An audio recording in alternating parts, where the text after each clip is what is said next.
We're going to talk now about why people buy. And it's very, very important to understand this because people buy for whose reasons? Our reasons or their reasons?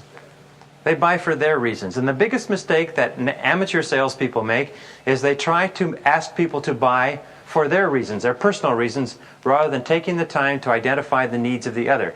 Now, every human action, and this is very important, is aimed at an improvement in the condition of the person acting. In other words, every single thing that we do is an attempt to improve our relative condition. Every single buying decision is an attempt to be better off as a result of having made that decision than worse off. And the individual who's making a buying decision has three choices. They can either buy from you, they can buy from someone else, or they can buy from no one. They can refrain from purchasing if you like. And when we talk about being better off, we're not talking about just materially. Sure, if you buy a car, you're better off, you've got a car. But we're talking about all of the other satisfactions that are involved. For instance, if you buy a car, you're out a certain amount of money. You're locked into a certain automobile. If you have difficulties with the automobile, then you're stuck with it. If you give up the money, then you can't buy something else. So you lose the flexibility and freedom of the money. So when we talk about a purchase decision being a decision to achieve an increment of satisfaction, we're talking about a physical increment. We want to be more satisfied emotionally, physically, spiritually. We want to be more satisfied in a variety of different areas. Sometimes we'll make a proposal to someone that is obviously the best price for the best product that they need. Their need is not just the best price and the best product. Their need may be to have a product that is better known, so that other people in the company will not say that they've bought an unknown product. Their need may be to buy from someone from another business that their company sells to. It may be a totally different need than just simply price and quality.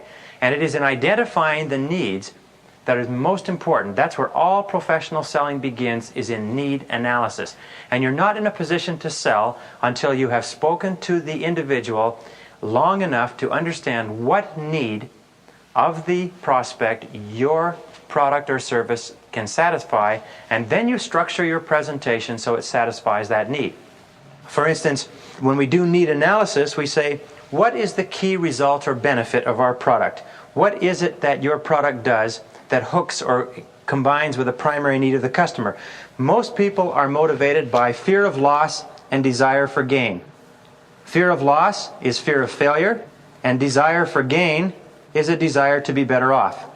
Now, most people are pulled between these two poles. They want to gain, but they don't want to lose, and your job is to move them away from the feeling that they'll be worse off to the feeling that they will be extremely well off. And you can demonstrate how easily this is true if a person was absolutely convinced that they would be far better off as a result of purchasing your product than not, would they hesitate to make the decision? Of course not. If they absolutely believed you and believed in the value and believed in the quality and the relative price relative to the competition, do you think they would hesitate in purchasing your product? Of course not. So your job is to get the person to the point where they are completely focused on how they will gain or how they will be ahead by using your product rather than how much they might lose by committing themselves to your product. Now, some of the basic subconscious needs that people have, these are drives that motivate us, that will cause us to sacrifice, that will cause us to suffer, that will cause us to pay sometimes enormous sums. Our people want to be rich. Everybody wants to be rich. Why? Because wealth represents security. When we have enough money, it means that we don't worry, we're secure. And the deepest craving of all of human nature is the craving for security.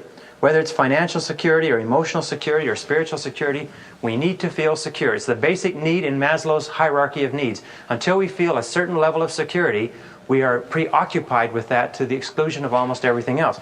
Another thing that we need is we want to be admired. We want to be liked. We want to be respected. We want to be successful. We want to be successful in our own mind. We want to be successful relative to others.